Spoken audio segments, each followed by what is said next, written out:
it's Sharday Mills, here again, SFCC librarian, to help you find correlational articles while using the database PSYC200. Now at this point, hopefully you've already completed the assignment where you found experimental articles, so some of this will feel a little familiar, so our agenda again will look similar, but this time we're really going to focus on tips and tools for finding correlational articles within the database itself, but we'll also go through it more or less step by step so that you can do this yourself for your own assignment. Now, before we get started, I have my two classic reminders here. One being that you need to remember that it's going to take a little bit of time to search and find the article, but really it's engaging with the article, reading it to see if it meets your assignment criteria, understanding the content of the article to determine if it's a good fit for your assignment. So as you start this process, remember that you want to set aside a little bit of time to complete it, because you're just not finding something online to answer a quick question, you're engaging with academic research. And then if you ever feel lost or confused throughout this process, always refer back to your assignment.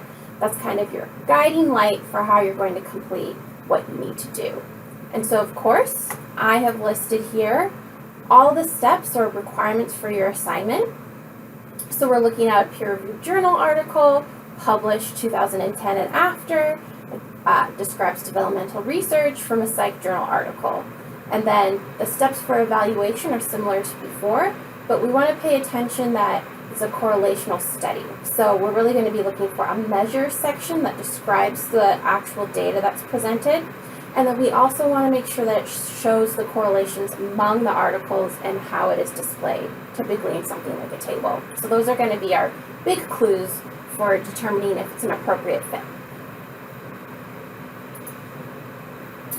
Now, before I start searching in the database, I need something to search. So like last time, I've come up with a few keywords to describe a potential topic.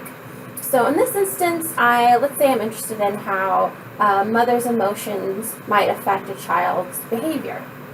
Now, you might have a lot of different ideas from class itself.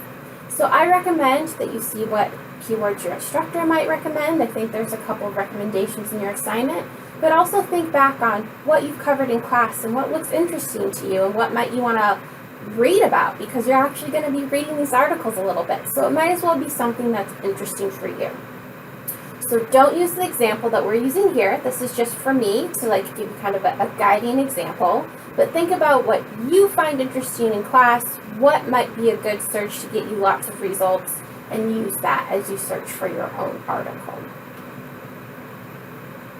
So now that we've covered the basic step of kind of brainstorming keywords, which are the main idea or concept of something, so we're not typing in full sentences here, we're just typing in the main concept, and we're going to go directly into the library database, psych articles, and start to search. Now you can follow the link that I have up here on the screen, or I'm going to show you how to navigate to the library database page, which could be helpful for this class or any class. So from here you can see that I'm on the main SFCC webpage. If you click on Student Tools and go down to Library, we're going to go directly into the database Psych Articles, and this is because it is all scholarly peer-reviewed content, which is a requirement for our assignment, and it's all psychology related. So we're not going to mess with this big box. Instead, we're going to click on this link that says Databases A to Z, and then we're going to select P from the top, since we know the title of our database we're looking for starts with P. So here we can see that Psych Articles is a database full of scholarly information related to psychology. From here we're going to log in. It's your Bigfoot email address and then your student ID number. From here I'm going to type in the keywords I brainstormed earlier in preparation for searching in the database. In this instance, I might go with mother.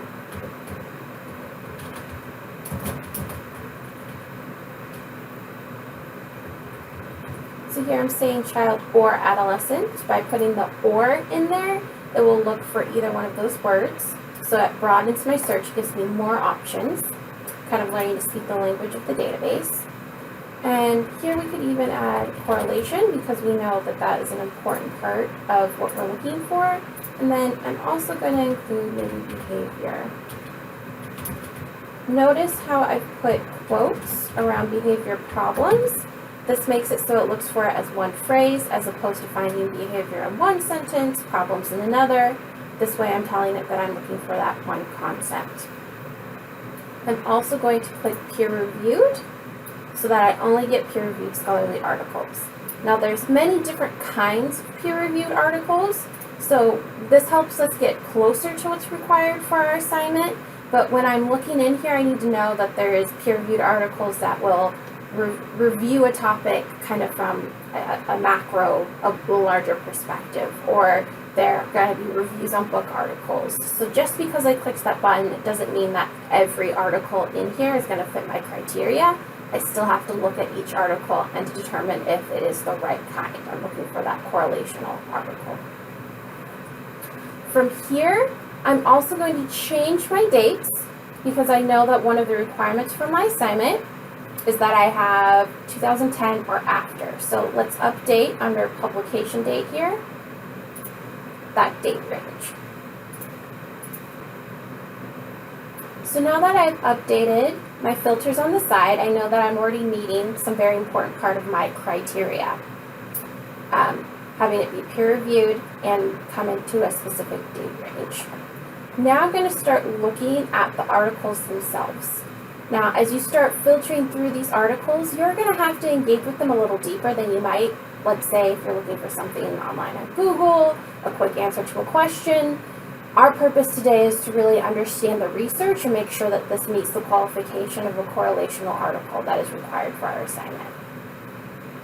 And you just want to keep in mind, as I mentioned earlier, this might take a little time, so we're going to explore each one of these articles. For the purposes today, I am going to pull up an article that I have found earlier. Keep in mind that it is an article that is before 2010, so this article is not going to meet the criteria for your assignment, but in every other way it is a good fit. So do not use the example we're showing in this video today. But it will give you a good guide of what to look for.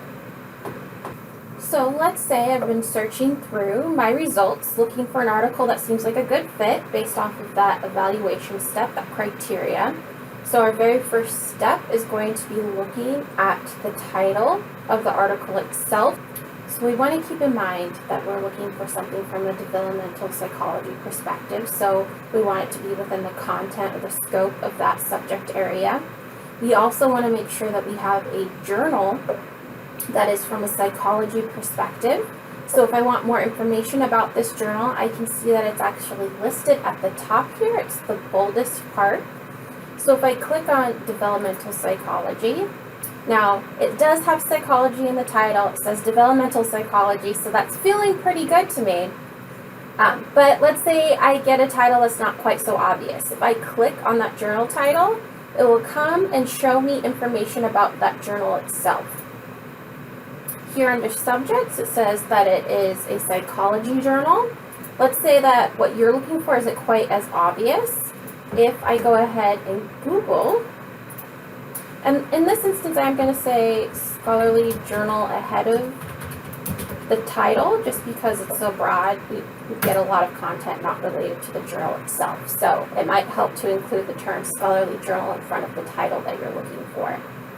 So here you can see that I have information related to the journal itself, so developmental psychology journal. Now some of these titles might look a little similar, so you might have to do a little bit of a deep dive to make sure that you have the correct one. So we can see here that developmental psychology, let's go back to what I had before. Yeah, okay, that looks like it's the right title. It's from the American Psychological Association, so I want to make sure that this is confirmed on the information. So we can see here on the website, yes, it is published through the American Psychological Association.